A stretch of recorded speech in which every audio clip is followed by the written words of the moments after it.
Et bonsoir et bienvenue sur l'espace dédié à la mécanique universelle. Voilà. Euh, donc l'espace est en relation avec la théorie que je développe sur le site mécaniqueuniverselle.net et qui essaie de démontrer que l'humanité évolue vers son ultime perfection, l'extase, que ce mécanisme démontre finalement qu'à l'origine de la création, il y a le potentiel de cette extase, il y a à l'origine de l'univers, ce qui a mis en œuvre l'univers un petit peu avant le Big Bang, et qui est aussi cette création euh, qui s'est introduit dans cette création. Donc, ce principe créateur que les religions appellent Dieu, Brahman, Yahvé, Allah, peu importe, X, chez les,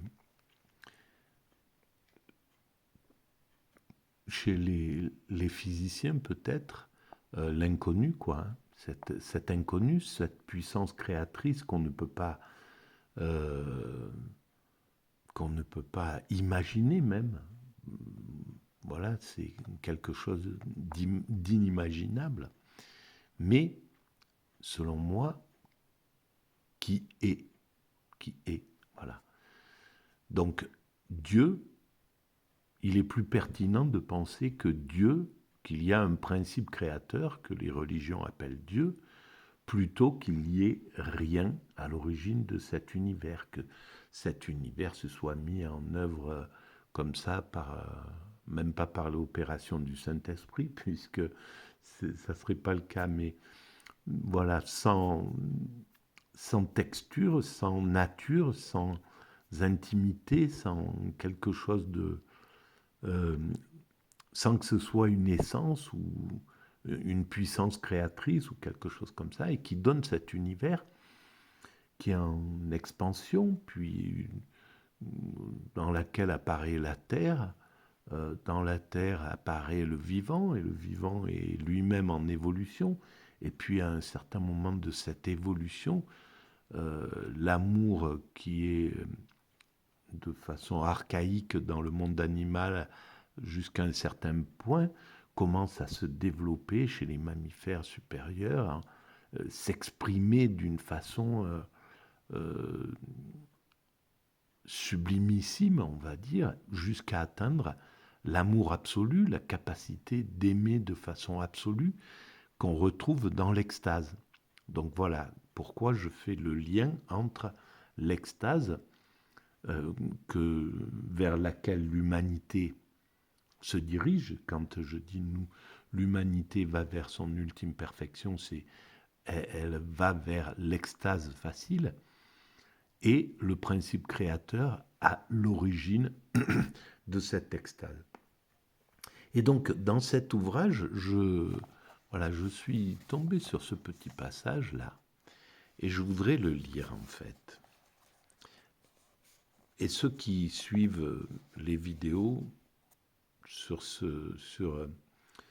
YouTube, ces vidéos, les vidéos de la mécanique universelle, eh ben, je pense que ça vous parlera comme à moi. Ça m'a parlé en le lisant. Alors je vais commencer à le lire.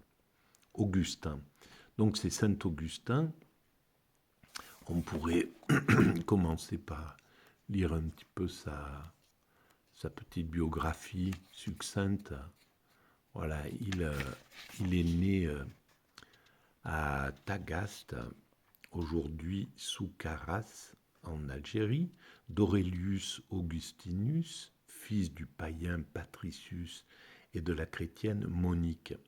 Le père est un notable de conditions assez modestes. Voilà, alors il va faire ses études, alors il naît en 354 après Jésus-Christ, il part faire ses études à Tagaste, Mador et Carthage. Euh, donc, à 18 ans, il lit l'Hortensius de Cicéron, adhère au manichéisme, prêché au IIIe siècle par l'Iranien Mani, donc qui était contemporain, alors pratiquement, hein, de saint Augustin. Et cette doctrine éclectique a pour fondement la lutte entre les deux principes antagonistes du bien et du mal. Voilà, c'est ce qui, selon Mani, selon le manichéisme, c'est la lutte entre le bien et le mal qui, je suppose, parce que je ne connais pas suffisamment, permet justement au bien de progresser et d'atteindre sa perfection. Le mal serait, enfin ça c'est ce que j'imagine, hein, je pense qu'il faut le vérifier.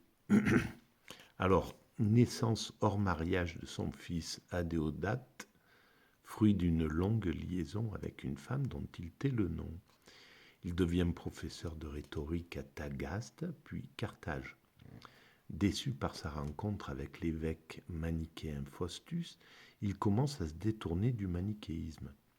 Professeur à Rome, puis à Milan, capitale de l'Empire, où il est très en vue. Alors, il circule, hein, apparemment, voilà, il profite de toutes les choses ordinaires que propose la société, voilà, la célébrité, les honneurs, etc. Cette carrière aurait pu le mener aux plus hautes charges administratives. Mais il rencontre saint Ambroise, évêque de Milan. Augustin renvoie sa concubine. Pourquoi, on ne sait pas. Lecture des philosophes platoniciens, Porphyre. Et effectivement, quand on lit Porphyre, donc Plotin, etc., on est au contact de l'extase, justement, de ce qu'est l'extase. Sous l'influence de sa mère et d'Ambroise, il se convertit au christianisme. Scène du jardin de Milan, il faudrait lire ça dans les Confessions 8 et 12. Lecture de saint Paul, retraite à Cassiciacum, rédaction des Soliloques. À Milan, il est baptisé avec son fils. Il démissionne de l'enseignement. Alors qu'il s'apprête à regagner l'Afrique, il perd sa mère à Ostie. Retour en Afrique, en 388, séjour dans sa ville natale de Tagaste où il mène une vie retirée avec son fils et quelques amis de magistraux. Mort d'Adéodate. De passage à Hippone, deuxième ville d'Afrique, aujourd'hui à Naba en Algérie, Augustin est ordonné prêtre par acclamation populaire. Il devient l'auxiliaire de l'évêque d'Hippone, Valérius, puis son coadjuteur. Il mène dès lors une vie d'ascète, par choix. Les prêtres pouvaient alors se marier. Donc, voilà, c'est quelqu'un qui a connu la vie trépidante de la jeunesse, quoi, et qui, comme beaucoup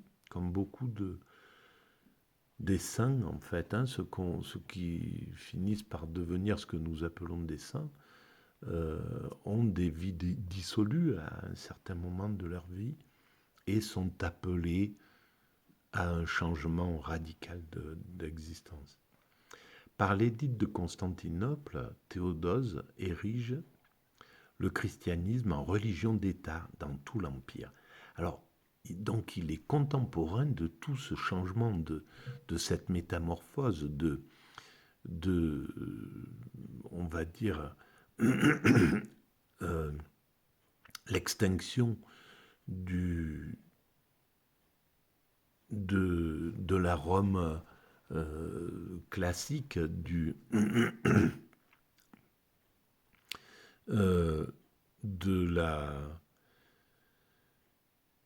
Oh mince alors, bon bref,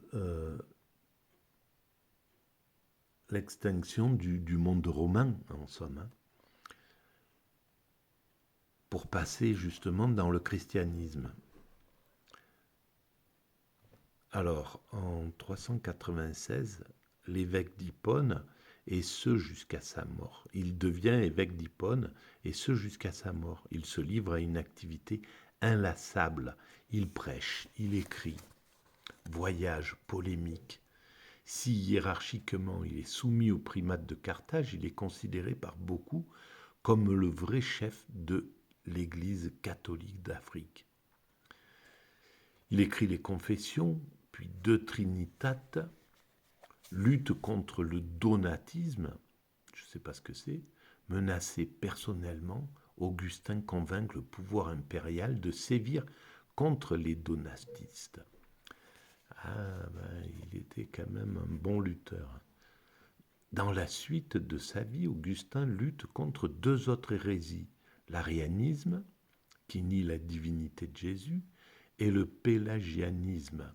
Les moines bretons, Pélage, prêchent que le salut est accessible par l'homme sans le recours de la grâce divine. De ces combats, il retire le surnom de docteur de la grâce. Rome, inviolée depuis 390 avant Jésus-Christ, est pillée par les Goths d'Alaric. Donc 600 ans de pouvoir, l'Empire romain en fait. Presque 700 ans en somme. Il a tenu cet empire. Et voilà, c'est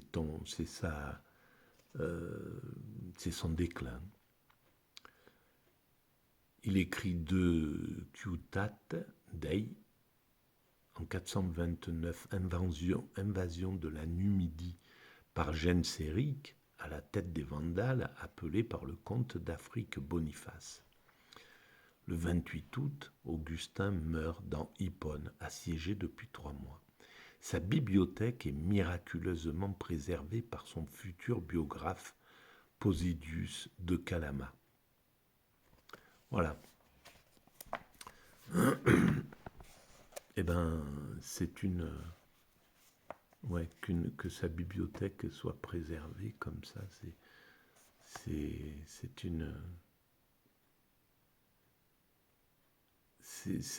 C'est magique, en somme. Alors, Augustin au miroir, c'est ce que je voulais lire. Dieu est l'âme.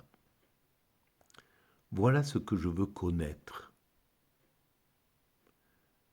Dieu est l'âme, voilà ce que je veux connaître. Et c'est pour ça que je me suis permis de lire ce petit passage, parce que, bon, si vous avez suivi quelques vidéos, dans les dernières vidéos, voilà, c'est exactement le travail que je fais, que j'essaye de déchiffrer. Et je pense que cette soif de déchiffrer ce que pourrait être Dieu, ce que pourrait être l'âme, c'est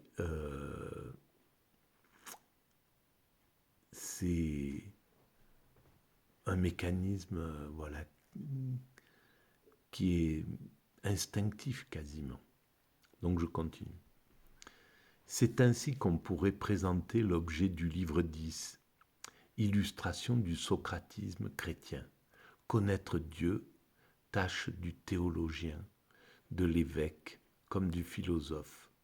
Connaître l'âme, connaître son âme, tâche de l'homme. Connaître Dieu, tâche du théologien, de l'évêque comme du philosophe. Connaître l'âme, connaître son âme, tâche de l'homme. Mais alors, c'est l'âme sous la forme de la psychologie peut-être. Les deux quêtes vont de pair, puisque le moi ne saurait s'appréhender que dans sa relation avec Dieu. Alors, c'est bien le moi dont il parle, donc c'est bien, ça concerne bien le psychologue, le psychanalyste ou soi-même, quoi, l'homme en somme. Mais leurs articulations n'est pas simple pour autant. Comment atteindre et surtout comment écrire mon intériorité. Qui trouverais-je en moi-même? Comprendrais-je Dieu si je ne me comprends pas moi-même? La volonté de transparence propre de la confession se heurte sans arrêt à l'obstacle du mystère, de sorte qu'à la quête de l'intériorité répondent les énigmes du moi. L'énigme du moi en lui-même, l'énigme du moi dans son rapport à Dieu. Oui, l'énigme du moi dans son rapport à Dieu. Et eh bien voilà, c'est un peu ce que j'ai essayé que j'ai cru découvrir dans les et un peu éclairé à travers les dernières vidéos. Pourquoi dans l'état de conscience ordinaire où nous sommes au contact de notre moi, de notre ego. Alors ça dépend ce qui est entendu par le moi, mais si c'est l'ego, c'est ce avec lequel nous cohabitons dans l'état ordinaire de la conscience. Par exemple, là, je suis dans l'état ordinaire de la conscience et je suis au contact de cet ego. Cet ego est là dans ma vie et voilà, c'est un état de conscience classique dans lequel on ne se sent pas être en communion avec le divin. On peut à ce moment-là même repousser l'idée qu'il y a un divin, que nous sommes divins, que nous sommes une partie de cette création, une partie donc de ce principe créateur. Nous sommes une partie de Dieu dans, dans la forme ordinaire aussi. Mais par contre, quand on est dans l'état d'extase, on est conscient de cette d'être en fusion avec ce principe créateur.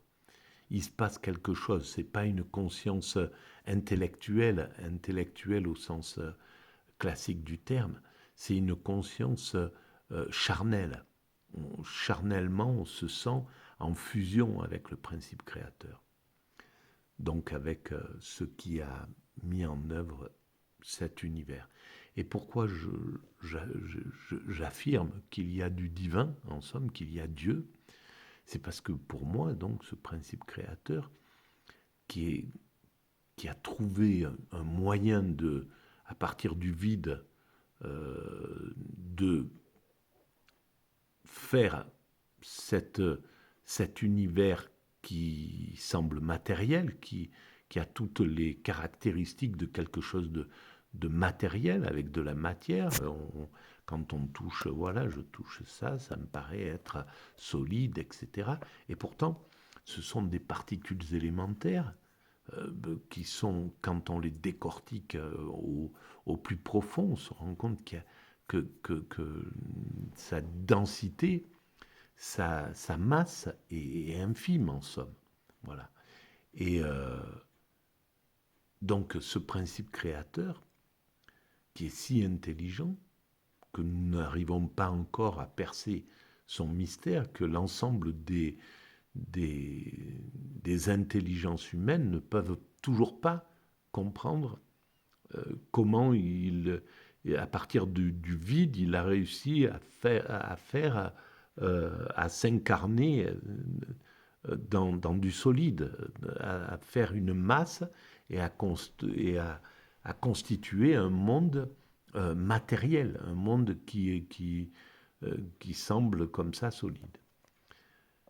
Et donc, pour moi, c'est plus intelligent de penser qu'il y a un principe créateur comme ça, plutôt que d'imaginer que la matière s'est organisée comme ça, au petit bonheur la chance, ou de manière accidentelle, quoi, hein, que ça donnerait cet univers avec cette complexité, et pourtant cet ordre extraordinaire qui est là. Et surtout, qu'à un certain moment, apparaisse l'amour, ce qu'on appelle l'amour, que l'amour puisse se transformer en quelque chose d'encore plus extraordinaire qu'est l'extase. Voilà. Et à un certain moment de... Voilà, l'extase mystique. Bon, là, la vidéo est déjà un peu longue, mais je vais juste lire le début. Ça sera la vidéo prochaine où on lira ça. L'extase mystique. Alors, au livre 9 des Confessions, Augustin évoque une expérience mystique qu'il a partagée avec sa mère peu avant sa mort, à Ostie, le port de Rome. Au sein du livre 10, on peut la comparer à la prière du chapitre et à l'expérience mystique du chapitre, etc. Tous les thèmes mystiques sont là. Le plaisir et la béatitude, le mouvement ascensionnel, le sentiment de plénitude, comme si Dieu emplissait l'âme. C'est exactement ce qu'on ressent dans l'état d'extase. Pour avoir fait cette expérience de façon accidentelle, je confirme. Les perceptions, et moi je n'ai pas pensé en termes âme, parce que cette expérience, je l'ai faite, j'avais aucun sens mystique, je ne savais pas ce qui m'arrivait, et c'était pas lié à quelque chose qui était lié à la religion ou à la spiritualité. C'est arrivé comme ça, et donc c'était pas lié à l'idée de Dieu ni à l'idée d'âme, je ne savais pas. Mais par contre, j'ai compris que cette puissance créatrice avait, qui est l'amour absolu, hein, qui est à l'origine, c'est l'essence de l'amour absolu, avait pris possession en fait de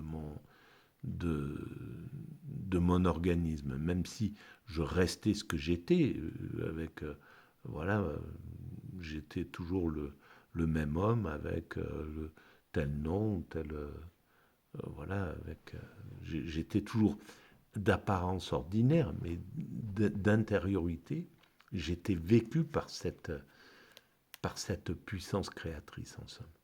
Donc, le mouvement ascensionnel, le sentiment de plénitude comme si Dieu emplissait l'âme, les perceptions sensorielles, la présence de Dieu est goûtée. Exactement, c'est vraiment à travers les sens, à travers la chair même carrément. C'est la chair qui jubile, le corps entier jubile. Voilà. La fugacité de l'expérience qui ne donne qu'un avant-goût de la vie future et qui s'achève sur un échec. Pourquoi un échec? On le saura quand on le lira. Voilà. Je vais arrêter là cette lecture pour ce soir et je vous dis à très bientôt. Merci de votre écoute.